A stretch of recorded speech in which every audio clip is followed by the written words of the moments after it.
Thank you very much. So I want to take you today for the next half hour on a global tour with me of some of the research we're doing on the cognitive neuroscience of learning and generalization. And this half-hour tour begins 2,000 years ago in ancient Greece, where Aristotle asked the question, how do we come to associate two things in our mind? And Aristotle came up with 3 rules of association, which are critical even to this day for understanding research in both psychology and neuroscience of learning. His rules were: 1, contiguity, experiences near each other in time or space come together; frequency, experiences that co-occur often are associated together; and lastly, similarity, experiences similar to one another are associated. Now, Aristotle's rules of association were extended to become theories of learning. Let me just start with some definitions. Learning we define as the process by which changes in behavior arise as a result of experiences with the world. So an example is Aristotle tries broccoli for the first time. It makes him sick. He develops an association, broccoli sickness. So he's learned that perhaps from 1 or 2 trials. But the real challenge then is generalization, the transferring of past learning experiences to new situations. Aristotle has to know whether or not, when he comes to cauliflower for the first time, does he eat it or avoid it? Does he discriminate or generalize? So the work in our lab builds on learning and generalization to ask 3 questions that span 3 fields. How do people learn to associate two things in their mind? What brain systems contribute to learning and generalization? And how does understanding the brain systems for learning and generalization inform the diagnosis, treatment, and prevention of brain disorders? And we work with these 3 questions at 3 different levels: levels of the brain, of behavior, and clinical applications. And the glue which ties together these levels are computational models, which allow us to understand how principles at one area relate to principles in the other areas. So the work I'm going to talk about today, I'll start by describing some of our ongoing research in 2 main threads, one looking at associative learning in the striatum, the other at generalization in the hippocampal region. And then in the second half of the talk, describe 3 new integrative research directions that combine those work in some new areas. So let me start by talking about the associative learning, the striatum, and Parkinson's disease. So let's go back to Aristotle, as we will throughout the talk, and note that 2 of his principles, contiguity and frequency, are the basis for modern theories of learning. In particular, theories that trace themselves back to Thorndike, who studied how cats learn to escape from boxes, and he developed the law of effect, he described. The law of effect has 2 parts. He says behaviors with positive outcomes, that is reward, are increased, and behaviors with negative outcomes or punishment are decreased. And if this theory of learning sounds familiar, it's because he borrowed it from another scientist, from Darwin, and basically took Darwin's theory of natural selection across generations and applied it to principles of learning within an individual. Now, this law of effect distinguishes between learning by the carrot or the stick, as we say colloquially. There are 2 ways to motivate the mule. It can learn to approach a reward, or it can learn to avoid a punishment. And those of you who've raised children know that there are a lot of individual differences. Some children respond better with a treat if they do the right thing, others with a threatening of a timeout or other punishments if they do the wrong thing. And it's those individual differences in whether people are prone to approach reward or avoid punishment that are the basis for some of the studies that I'm going to describe now. So the behavioral paradigm, it's a category learning task in which learning is both by positive reward and negative or punishment. And in this task, people see various little artistic diagrams, and they have to predict whether they go to category A or B. They'll make a prediction, and 3 things can happen. They can sometimes get positive feedback or reward if they get the right choice. They'll sometimes get negative feedback or a punishment if they make the wrong choice. And in this particular experiment, there are also no feedback trials where they won't be informed whether they made the right choice or not. Now, the structure of the task is as follows. Half of the stimuli in this task are trained by reward, so that if they get a correct response, if they give the correct response, they get a positive feedback. But if they give the wrong response, they get no feedback. And the other half of the trials are trained by punishment only. So if they get the correct response, there's no feedback. And if they get the wrong response, they get negative feedback. So the no feedback trials are ambiguous. And in this way, we can begin to measure whether people are more sensitive to being trained by the carrot or by the stick. And if these individual differences that we'll measure in a variety of different ways. So where in the brain does this kind of feedback learning arise? A wealth of evidence suggests that the striatum within the basal ganglia, particularly the dorsal striatum, is key for stimulus-response feedback learning. And that gives us an opening to look at this in humans, because this is the brain region that's impaired in Parkinson's disease by the loss of dopamine. So the question that we ask in the research is, how is feedback learning affected in Parkinson's disease? And the challenge here is that most Parkinson's patients that we find when we go to the clinics here around New York and New Jersey are already on some kind of medication, dopaminergic medication. And the challenge is, how do we differentiate the effects of the medication from the effects of the disease? So that gives us the global question, where in the world do we find Parkinson's patients who have not yet been medicated? And this brings us to Hungary, where thanks to sort of the Soviet-style medical system, all patients go through a central medical system. In this case, in Budapest, Hungary, with Szabolcs Keri. We work through the Semmelweis Hospital through their Parkinson's clinic. And the advantage of going to Budapest is I have the hospitality of our colleague Laszlo Zaborski, who lends me his beautiful apartment. You should all do the same. So in this task, you can see with healthy controls, we look at how they learn from reward or punishment across blocks, usually about 40 trials per block, showing the optimal response, essentially the correct response. And healthy normals, people learn from both reward and punishment. However, de novo Parkinson's patients who've never been exposed to medication show a very selective deficit in learning from reward, but not from punishment, consistent with the idea that dopamine carries a reward-based signal. But these patients are then put on dopamine agonist medication, and what happens is it flips. The dopamine agonists remediate the deficit to reward learning. They're now normal at reward learning, but it induces a completely new deficit in learning from negative feedback or punishment, something which may be related to the tendency for some Parkinson's patients to develop impulse control disorders, where they're insensitive to the negative consequences of their actions. So a question that's left aside is, these are all patients who have Parkinson's disease. Do these cognitive changes precede the onset of motor symptoms? And the problem there is, how do you find prodromal Parkinson's patients, patients who we know are going to get Parkinson's disease, but not for a few years? And again, we go to Hungary. We take a road trip for about an hour and a half to the rural area of Bugac. And as you can see on the map and from the pictures besides, when it comes time to find a wife, there's not a lot of options there. There are only a few people in the village, so you marry your first cousin. And they've done this for many generations. And as a result, there's a rare duplication of the alpha-synuclein gene that's in a particular family in this village. And we studied these people. And what we found is these people with this gene, which almost certainly will cause Parkinson's, have the same pattern as de novo patients, namely they have a reward learning deficit. And 2 years later, all the people we tested had Parkinson's disease. So it suggests that this reward-based feedback learning precedes the motor symptoms in Parkinson's disease. So let me summarize this first thread.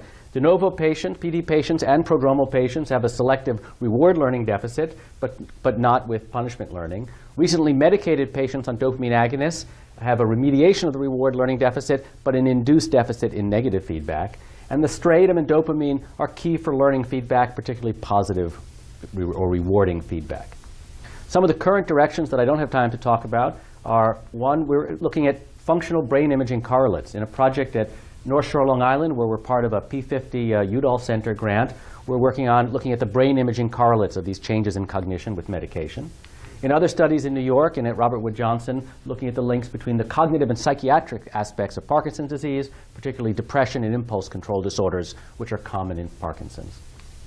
So let me now turn and shift to the second thread, looking at generalization and the role of the hippocampal region. So back to Aristotle again, and there was the third notion that he had of similarity, and understanding similarity is the basis for modern theories of generalization. Generalization, to remind you, is the transferring of past learning to new situations. It's how Aristotle decides whether to eat or to avoid the cauliflower based on his experience with broccoli. So Aristotle has the challenge to discriminate or to generalize. He has the cauliflower, and he has to decide, are cauliflower and broccoli sufficiently similar? Are they equivalent enough that I should expect them both to make me sick? Or do I discriminate and decide that they're sufficiently different that I might actually try the cauliflower and like it? So where in the brain is this kind of generalization behavior determined? And one brain region that's critical is the hippocampus in the medial temporal lobe. And soon after I arrived here in the early 90s, Catherine Myers and I had developed and proposed a computational model of the hippocampus in which we argued that stimulus representations change during learning to alter generalization. And the basic idea behind this theory is that we suggested that the hippocampal region is creating more similar representations in some cases so as to enhance generalization, and more dissimilar representations in other circumstances so as to minimize generalization. And these new representations, these altered or adapted representations, are then used by the striatum and the cortex and the cerebellum for various types of long-term memory. There's been a long tradition of thinking about the hippocampus as the site of the cognitive map. In our case, we'd argued that the cognitive map looks something like this, at least for a New Yorker like myself, with gross distortions based on my idiosyncratic views of the world, where differences in New York may be highly salient, but I can never remember the difference between Indiana, Illinois, and Iowa. They're all sort of compressed together. They are, in a New Yorker's mind, functionally equivalent. And there's this idea of being functionally equivalent, which is the basis for the behavioral paradigms that we use to test this theory.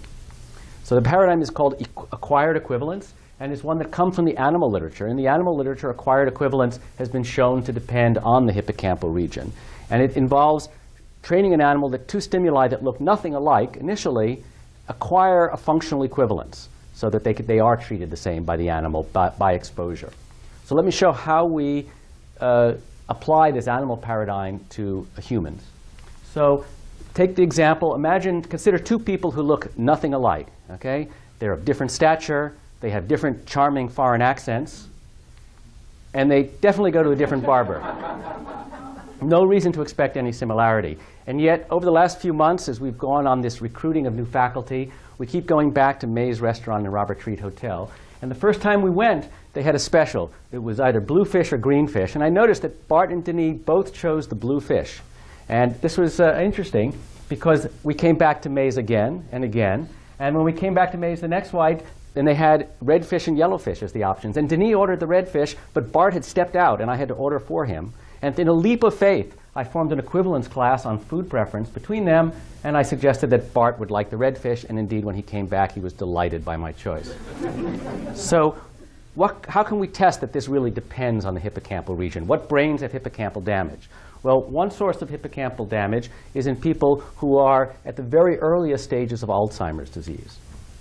And in work with our colleagues at NYU at the Alzheimer's Center, we've looked at patients with mild hippocampal atrophy. These are non-demented elderly, so they're not diagnosed with Alzheimer's, but these people with it are at heightened risk. They're not definite, but at heightened risk for getting Alzheimer's disease. And you can see on the left that those with hippocampal atrophy can be seen from a structural image. Now, these people at this point have no obvious memory deficit. A standard declarative recall task shows that whether they have this atrophy or not, in these non-demented elderly, they're completely normal. So these are healthy individuals with a little bit of hippocampal atrophy. And we asked, could these sorts of acquired equivalence generalization tasks give us a window into some of the functioning of what's going on? So what we found is that those with hippocampal atrophy and those with no hippocampal atrophy, shown on the left, were totally the same number, made the same number of errors in terms of the learning phase. But on the generalization phase, where they had to essentially guess what Bart wanted for dinner, those with hippocampal atrophy made way more errors. They failed to make the appropriate inference. Now, you might say, well, maybe these people simply forgot what they had learned, but we interspersed retention trials, and they do fine.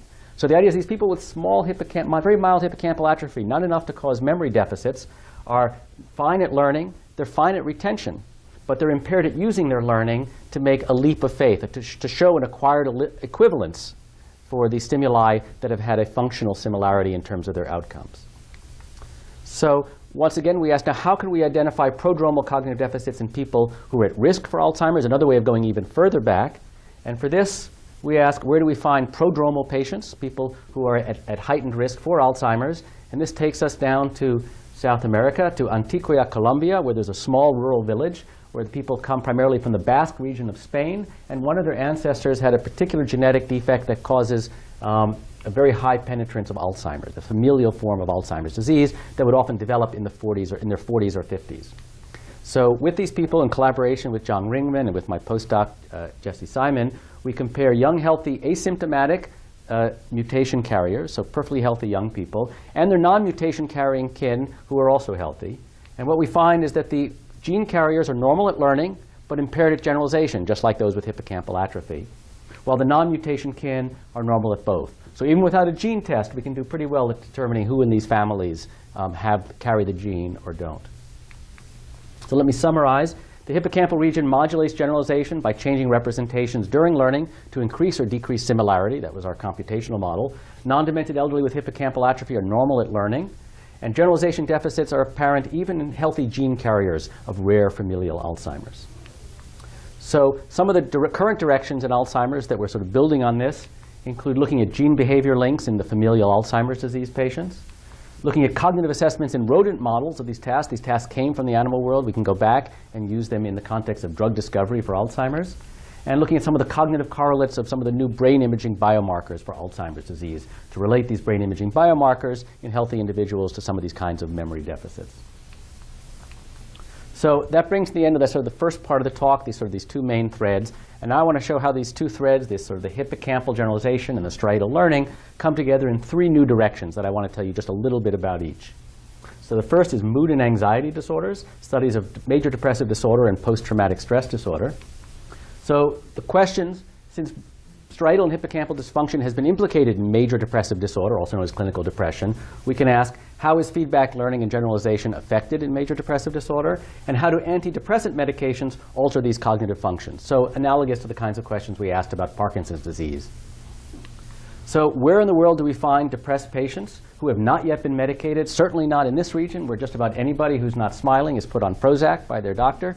So very, very hard to find, any psychiatrist you talk to, very rare to find them seeing anyone who comes to them who hasn't first been put on Prozac by their general practitioner or nurse.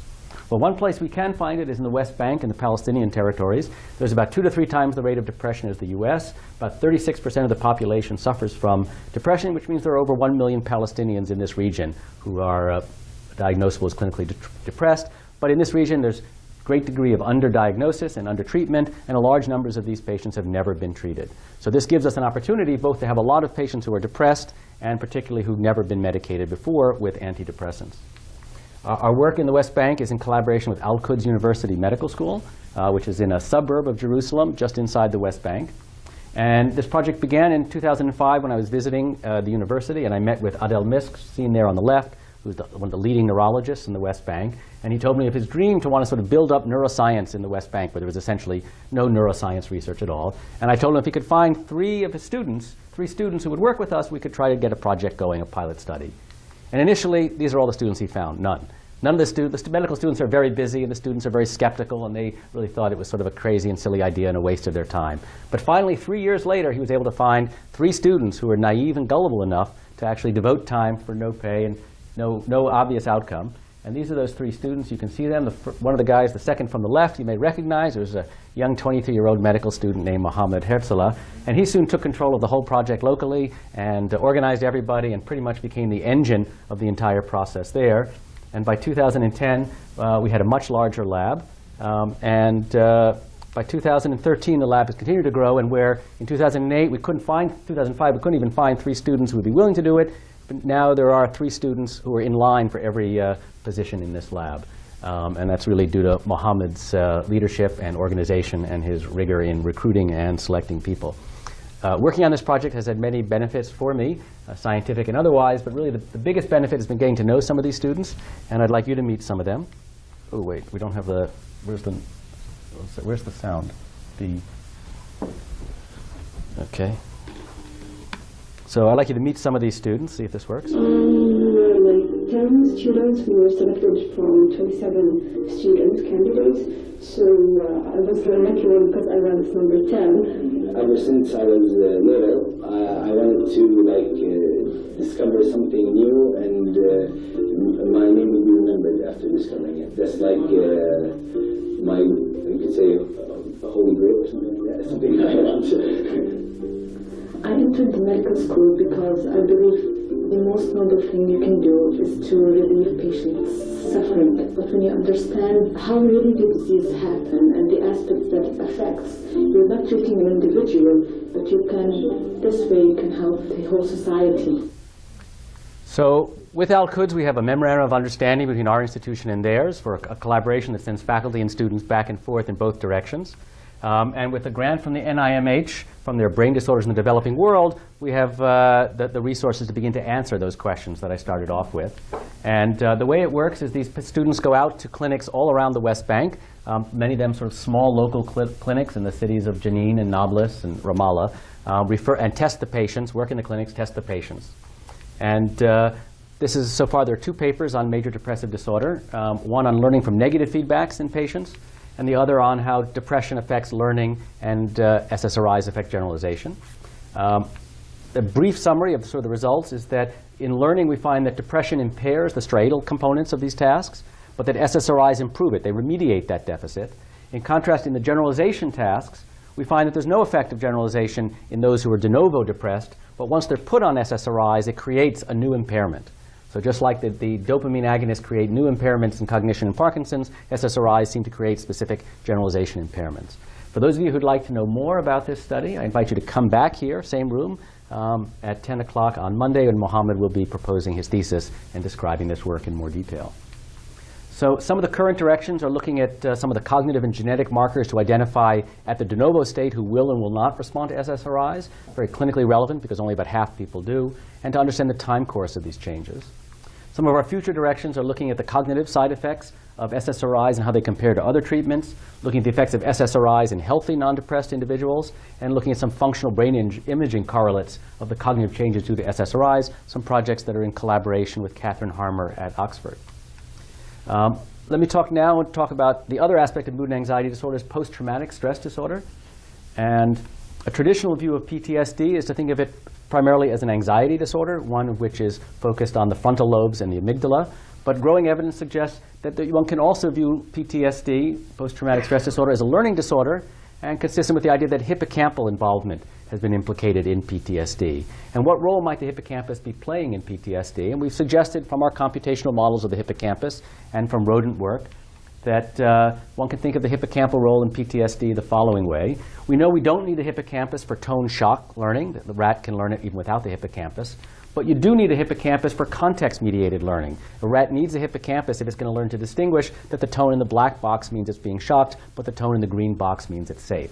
And this, we suggest, may be a metaphor for what happens in the hippocampal involvement in PTSD. A soldier learns last year in Afghanistan that a loud noise is a life-threatening predictor, but then overgeneralizes this year in Washington, D.C. or in Newark, and so they basically make the right response in the wrong context, the wrong time and place. So in other words, they fail to have a contextually mediated discrimination of what a fear-predicting cue is.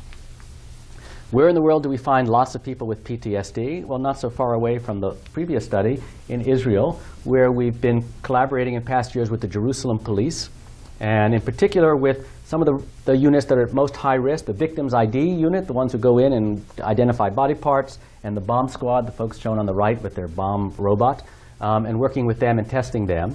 And also back to Hungary, another now a 2-hour road trip out of Budapest to another rural region that had a horrible toxic flood of a waste dump that destroyed several villages. And comparing these two populations, we were able to show that on the same task that I showed you before, this generalization task, that individuals with PTSD show a selective deficit in generalization. And we see that both in a civilian population in Hungary and in a paramilitary population in Israel. Also in the Middle East, looking at another population at risk for PTSD are Marines who've been exposed to blast from bombs, and in collaboration with the Navy, working at Camp Leatherneck to screen people who've just been exposed to blast in their operating bases to identify who might or might not be most at risk for both PTSD and depression. So our current PTSD research has 3 questions. We want to characterize the learning and generalization deficits in diverse PTSD patients. It's a very heterogeneous disorder. We want to assess military and paramilitary personnel prior to deployment for the prospective risk factors for PTSD. And in collaboration with Charlie Marmer at the NYU Medical Center, looking at biomarker correlates of some of these cognitive changes in those with PTSD. One of our future directions that we're beginning to start now is to look at the use of these cognitive tasks to assess and predict treatment efficacy. And our hypothesis is that generalization scores pre-therapy will correlate with the efficacy of cognitive behavioral therapy, which is one of the most common and treatments for PTSD, but one that only works in a fraction of the people. Now, why should this be the case? Why should these cognitive assessments predict outcome? Because we can think about therapy as generalization. So consider someone who's highly dysfunctional in their daily life. Homer Simpson, you're all familiar. Imagine Homer Simpson goes to the therapist for cognitive behavioral therapy. He gets all the skill training for the 12 weeks that he would normally get. But how he does in that therapy office isn't really the measure of success. It's what happens when he goes home to Marge and the rest of the family. Can he generalize the skills that he learned in cognitive behavioral therapy to the rest of his life? And so one of the studies we want to get going is to see whether we can predict which people will or won't show benefits based on these kinds of cognitive screening. So let me briefly tell you just a little bit about 2 other projects. We have behavioral neurogenetics with a new grant with Jesse Simon on the effects of genetics on reward learning generalizations of associations in aging. We're particularly looking at two genes, the DAT1, which affects the caudate and the striatum, and the BDNF and the hippocampus on generalization, and conjecturing that aging will magnify the effects, that these genes affect various aspects of learning and generalization, and we expect as cognitive resources decline with aging, that the effects of these genetic differences will be magnified.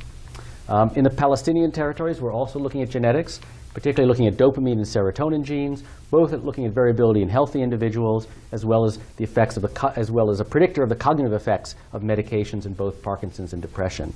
One of the reasons why the West Bank is particularly a useful place to do genetics research is there's a lot of racial and genetic homogeneity as compared to the diversity of Rutgers and the environment here. And there are a number of families who have consanguineous families with intermarriage that have brain disorders. And in particular, a lot of our work is focused, at least in the healthy normals, in the southern part of the West Bank around Hebron, which has traditionally, dating back to the Ottoman era, had many fewer transportation connections with the other parts of the Middle East, and the people are much more inbred than they are in the rest of the West Bank. So even within the Palestinian community, we're going to a narrower subset where we find even more homogeneity. So let me lastly turn to talk about lifestyle influences on brain health. How is it that any of this that we've been studying is of useful to us in our daily life? And we have two threads there, looking at both sleep and looking at brain health in the African American community. With a grant from the NSF Smart and Connected Health Program, we've been looking at long-term mobile monitoring and analysis of the sleep cognition.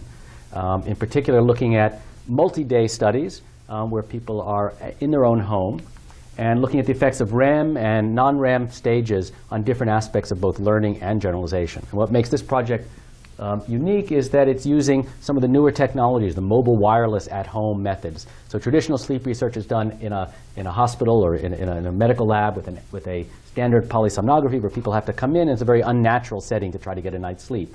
Instead, we've been using a lot of these mobile technologies that allow us to go into people's homes, set them up to monitor their sleep and monitor their cognition, and allow us to do long-term, day, week, or even several week-long studies of the sleep-wake cycle and how it affects cognition. So let me end up by talking about some of our work in the African American community. This is the final stop on the global tour, and for those of you who've gone on long trips, you always know the last stop is always the sweetest. It's the one that brings you back home, in this case back home to Newark, New Jersey.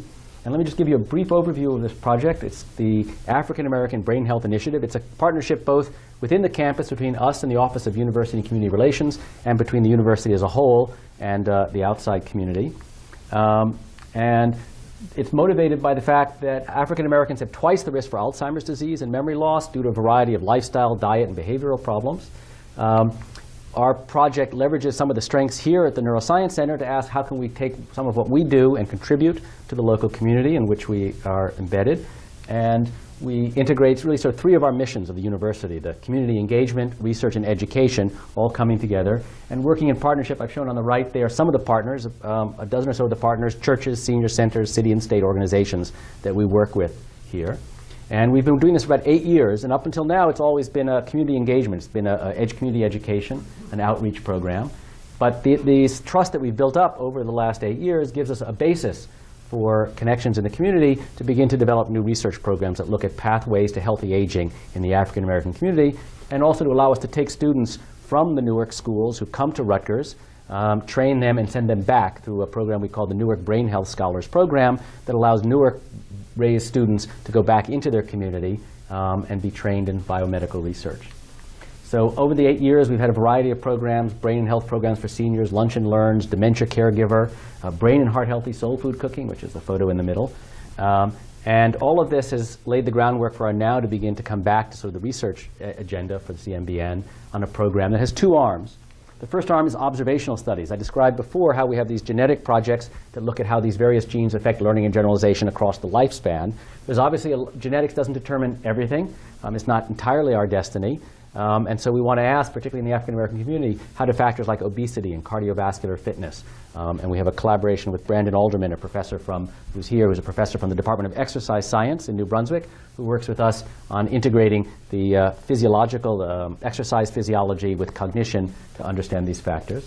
And interventional studies, it's not enough to figure out why some people do better or worse with aging, but what can we do to improve those who are on a worse trajectory. And with Brandon, we're setting up some exercise and yoga classes to see whether we can change those who are most at risk for cognitive decline, whether it's frontal, striatal, or hippocampal decline, see which of those we can change with exercise or yoga.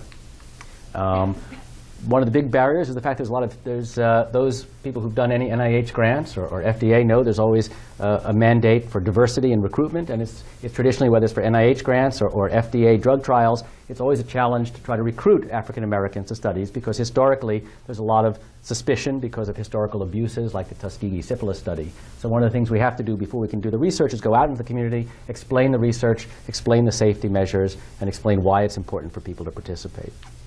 And this is sort of the main study we have, and we have this flyer which we printed up. And we have with our community advisory board, and people like Deacon Dixon up here in the third row are critical for sort of advising us on sensitivity to the community's needs and making sure that everything we do is sort of culturally appropriate.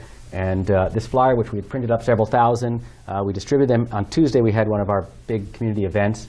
And I got a message that one of the ladies sitting in the table wanted to see me. She was very upset because our flyer was discriminatory, and she was livid. And I'm thinking, how could it possibly be? We had our community board look at it. I know that Deacon Dixon would never let anything go past his eyes that anyone would view as being inappropriate or discriminatory. So I went over there, and I said, yes. And she says, this flyer, she says, it's discriminatory. She says, I'm 91 years old, and I'm sharp as a tack, and I could beat anyone at this table on a memory task. So we no longer discriminate against 91-year-olds, and we include them in our study. So if anyone wants more information, here's a website for this particular program. So I've taken you on a tour through some of our threads of research on the striatum, on the hippocampal region, some of the new integrative directions. And I'd like to just sort of briefly go back to Aristotle's question and ask, what have we learned in the last 2,000 years? And sort of review what I think are sort of the main take-home messages from the talk that I've given here. So an interdisciplinary overview that will span the philosophy, psychology, neuroscience, and clinical directions. We started with the philosophy of contiguity and frequency as Aristotle's principles of association, which led to theories of learning and stimulus-response learning from reward and punishment, to focus on the striatum and the basal ganglia and dopamine, with clinical implications for Parkinson's and depression. These then provide insights to the medical treatment and some of the effects of some of the interventions, medical interventions, the drugs, which allow us then to understand how these drugs might affect the neuroscience that are disrupted here and impact learning. The second pathway starts with Aristotle's principle of similarity, which we have mapped onto generalization, and the generalization from adaptive representations, which associate with the neuroscience of the hippocampus and the medial temporal lobe, with implications for Alzheimer's, depression, and PTSD. And again, this not only provides us sort of a line of basic research, but sets us up to ask questions from a medical and clinical perspective. When we treat people for these disorders, are we affecting the hippocampus? And if so, how might that be altering generalization? So thank you very much. That brings me to the end.